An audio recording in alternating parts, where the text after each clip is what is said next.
Kalojmë të fabula tjetër. Jo, si ishte ajo. Të përgjen ajo.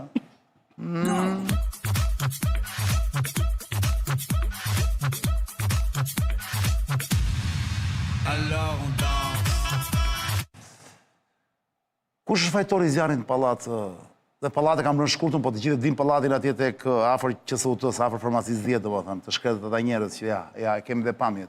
Ore Adriatik, se të gjithë javën kam dëgjuar që flitet për të gjë dhe ne u morëm këtu në studio, po realisht më valla, ti si jurist që je për shembull. Po ti futet këtë një hetim të vërtetë tu nga prokuroria. Po. Gjendet do të një fajtor ose disa fajtor me emër mbi emër valla, që për shkak zjarri ka rënë për këtë shkak. 1, 2, 3, po të provohet kjo gjë. A mund të provohet? Absolutisht. Apo kur bie zjarr provat prishen? Jo. Kjo është pyetja ime. Përkundrazi. Provat e zjarrit janë shumë të forta. Ma shpjego pak të lutem. Shikon, nuk ka asnjë lloj krimi që nuk arrin të dokumentohet, aq më shumë kur ndodh mes të vendit. Çdo lloj krimi lë prova. Në këtë drejtim, çdo lloj hetimi që mund të jetë serioz do ta nxjerrë shkakun e vërtet nëse ndodh. Ajo që unë nuk marr përsipër se nuk jam ekspert, se këtu duhet të flas në ekspert të fushës. Qartë. Po ajo që më bie mua në sy dhe para se të binte ky zjarr, sa herë kaloj me miq e shoh përgjithshëm me makinë, mua them. Në Tiranë po bëhet pallateve të reja një lloj veshje. Alukobond. Po shumë e rrezikshme. A është kjo alukobond? Shumë e rrezikshme. Bota e bën atë. Pa ato vetratat e fasadat e aerosura. I bën. Sepse ato ngjajnë të reja gjithkohës, edhe nuk rrimë ato suvat e shëmtuara. Qartë. Por i bën me keramik përgjithsisht, në dienin time. Dhe i bën materiale që nuk marrin zjarr. Eksakt. Dhe sepse ajo është, po ta shohësh, ajo është praktikisht një kurth i madh. Ajo është një furrë. E vërtet është. Pa të diek mua, ajo është furrë, ajo merr sepse ajo është ka element që marrin flak, peta flak e tërbuar. Tani ta them një informacion që ndoshta nuk e di. Në momentin që porositet ai materiali, unë e quaj alukobond kot, sepse më kam bërë nga një ca punëtor që të thonë alukobond, ku diun tani si mund të quaj. Le di diti këto si quhen. Shiko, e di çfarë më thanë mua specialistët. Po. Kur blet ky materiali do të bëjnë këto pallate, se këto ja vën kështu, i bashkia i ka me detyrim këto pallatet e reja tani që ti veshin. Prit, fasada si vërë me varura, me aerosol. Bravo. Po duhen bërë me keramik. E di cila është e bukur valla. Që përdoren edhe nëpër botë. Gjithandej. Mundet, nuk e di. Po. Në këtë lloj. Prit, dëgjoj perlën valla. Ajo e zëm kushton e zëm 100 lekë. Po. Metri katror ose metri linear, ku diun se si. Po. 100 lekë. Po atë 100 lekë nuk është vetëm ajo që shohim ne nga jashtë. Po. Janë disa shtresa. Po. Të tjera brenda, të cilat nuk lejojnë që të kapi zjarri, pra nuk e lejojnë të marrë zjarr. Janë anti-zjarr. Po. Tani biznesmenët e shkretët. Çfarë bëjnë? Që ti mos i thonë dot bashkisë jo, se nuk lejohet, sepse është kusht. Po. Nuk ja, kur e blenda nuk e marrin të plot materialin, bashkë me to shtresë. Marrin vetëm pjesën e dukshme. Dhe kjo është arsyeja thonë sepse ka rënë zjarr dhe nuk e di sa i qartë. Janë dy lloj strukturash. Pra, është veshja kapot. Kapot e se thash. Kapot. Po? Kapota ka disa shtresa. Dhe materiali që shtrohet kapota gjithmonë provohet përpara, nëse merr flak apo s'merr flak. Bravo. Zakonisht ai nuk merr flak sepse është i strukturuar në atë formë. Po sigurisht. Dhe pastaj bëhen veshjet me rrjet, bëhen veshjet me materiale ranore. Ora është një proces industrial i papara ai. Kjo këtu është një fasadë ventiluar. Nuk është kapot. Nuk është kapot. Është një sistem komplet tjetër. Pra, krijohet një hapësirë midis pllakave dhe betonit, pra dhe murit. Një hapësirë, po. Është një hapësirë. Është një ajër aty. E cila lejon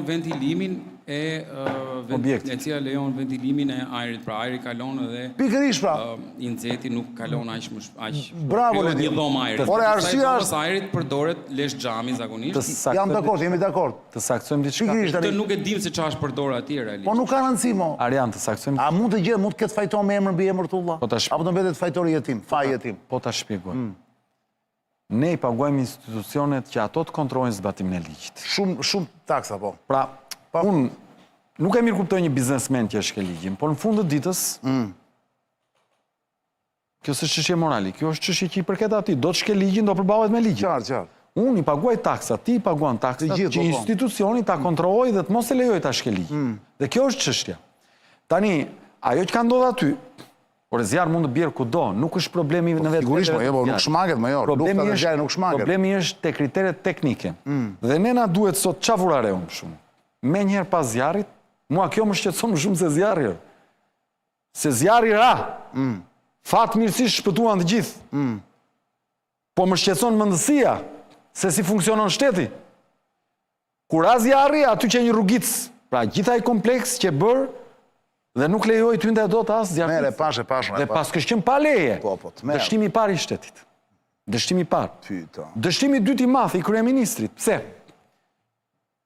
Të nesmen direkt, kryeministri tha, do të rindërtojnë ndërtusi, do ashtu... Do japi lekët gjitha, po. Tani pyetjet që unë ngrë janë, i ngrë unë. Ky status i kryeministrit, që se foli me ndërtusin telefon... Normal. Dhe ndërtusi e bëri se donte të shmangte 1, 2, 3, 5 përgjegjësi penale që mund të ndodhin nga hetimi, apo se do që të shmang përgjegjësi politike të kryeministrit dhe vete dhe investon prap, edhe pse nuk i takon nëse nuk ka shkelu ligjin. Me urdhër, po. Me urdhër. Tu kemi dy probleme. Ose ndërtusi ka shkelu ligjin dhe duhet të zbatohet ligji dhe të gjendet përgjegjësia dhe sigurimet të paguajnë atë që duhet, dhe nuk ka pse del kryeministri të flasë për këtë gjën, ose ndërtusi nuk e ka shkelu ligjin, ka zbatua ligjin, dhe për të morë smarë kosto politike, kryeministri, i bërë një qokë kryeministrit, ky është korrupsion pastaj. Është problemi madh ky. Prandaj po pyes. Po, ajo që unë po them është me të mërshme aty është reagimi i Edi Ramës, pa pritur një hetim, pa folur institucionet, pa dal një raport, pa pas asnjë dokument, del ai dhe thotë, ndërtuesi do ta rindërtoj. Po, është populista ajo, pra i thotë aty, pa merak se ndërkohë që një shtet nuk mund të funksionoj kështu. Po ligji ku është këtu në mes? Se unë pash të reagimi e Edi Ramës nuk kishte asnjë nen, asnjë ligj, asnjë citim. Të thoshte në bazë të ligjit kaq aq, ndërtuesi duhet ta rindërtoj. Në bazë të ligjit kaq neni aq. Banorët duhet të bëjnë këto veprime. A e peti këtë? Fare. Ky është problemi. Unë e kam problemin me formulën dhe unë da e vëtheksin gjithmonë, e kam dhe smundje profesionale. Ne do bëhemi një shoqëri normale ditën që do fillojmë të funksionojmë me mendësinë e ligjit. Dhe me kontrata, po. Ftot, ligji është i ftot, ligji është e zeza e shkruar mbi të bardhë. Nuk ka emocione. Jo po je i gjatë.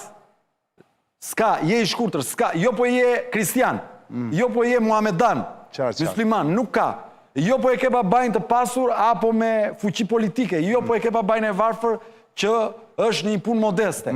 Ndaj është ligji, sepse ligji është instrumenti që shoqëria garanton që aty të jetë një organizëm që vepron ftohtë, pa emocion. Qartë.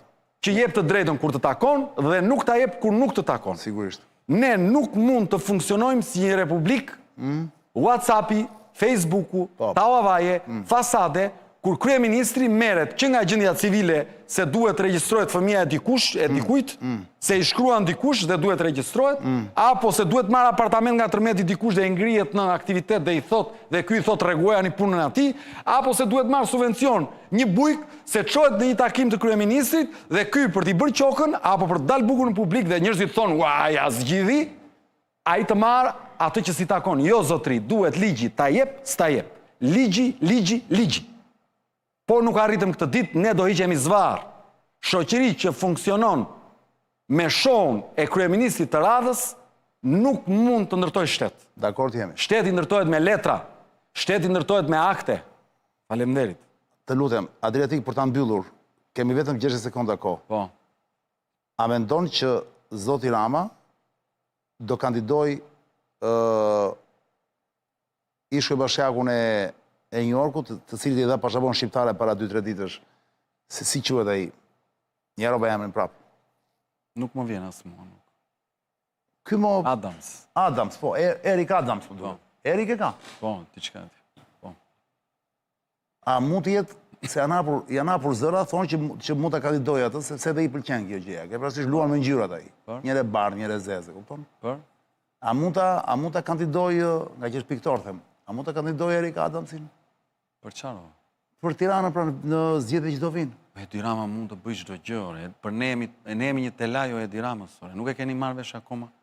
Ne jemi thjesht një telajo ku ai hedh ngjyrat siç i vjen në mëngjes, ore. Shuar natën mendoj këtë edhe e hodhi, më kupton. Tani fatkeqësia e madhe është që këtu shumica e di të vërtetën dhe hesht. Unë në dorë si Adriatik kaq kam të bëj, të them të vërtetën që ta them me zë të lartë. Qartë. Shumica këtu e din të gjithë të vërtetën.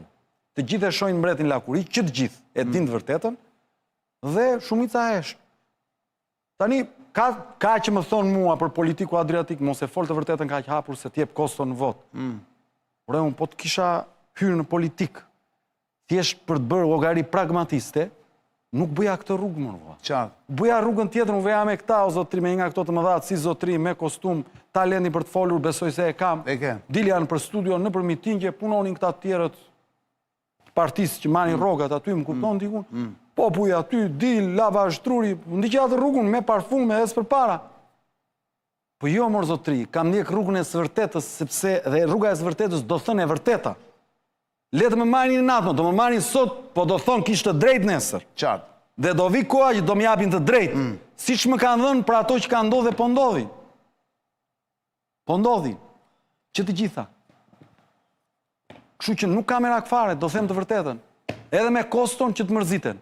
Do mërziten tani, por rrugës do binden që e vërteta është e vetmja rrugë për të dalë nga kjo marrëzi e madhe.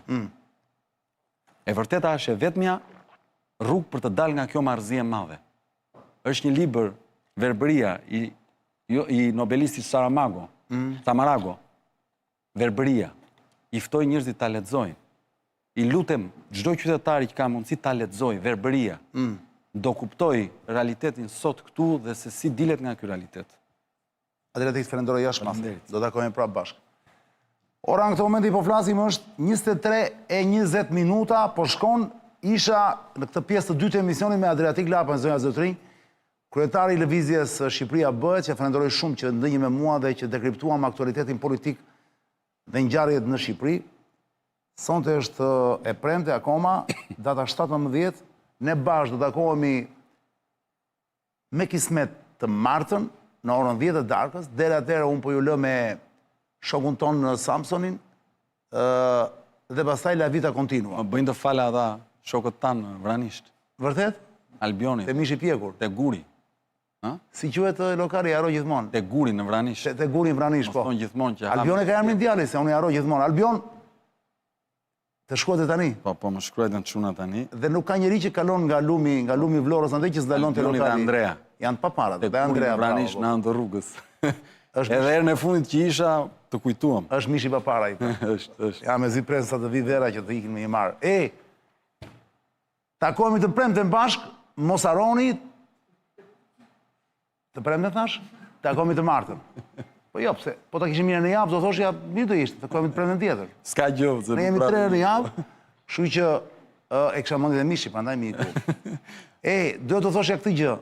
Nga gjithë ato i dëgjuat nga Adriatiku, unë jam i bindur që shumë për jush i jepni drejt Adriatiku dhe thoni po, ky është zëri që na përfaqëson.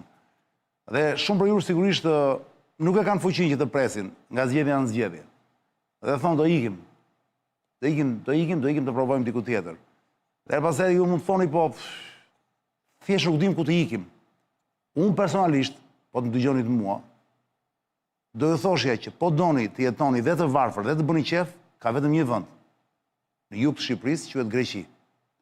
Mund të ndodhi që nuk e doni atë vend. Si ka mundësi me e ka qenë mafu. Për një sekondë mbaroj, se është moment kështu ky, moment krijimi. Ju mund mos e doni atë vend. Dhe mund të thoni janë dakord, më dakord, sepse vetëm Greqi në fakt ka një shprehje në asnjë vend botës që i ftoqa theli kaloperasi. Do të thënë varfëria kërkon t'ja kalosh mirë. Atë edhe të varfrit atje shkëtit, s'kan lek, do të patjetër të këndojnë dhe të kërcejnë. Kështu është mentaliteti i tyre që nga koha e qepës. Tani, për të gjithë ju tjerë që nuk jeni dakord,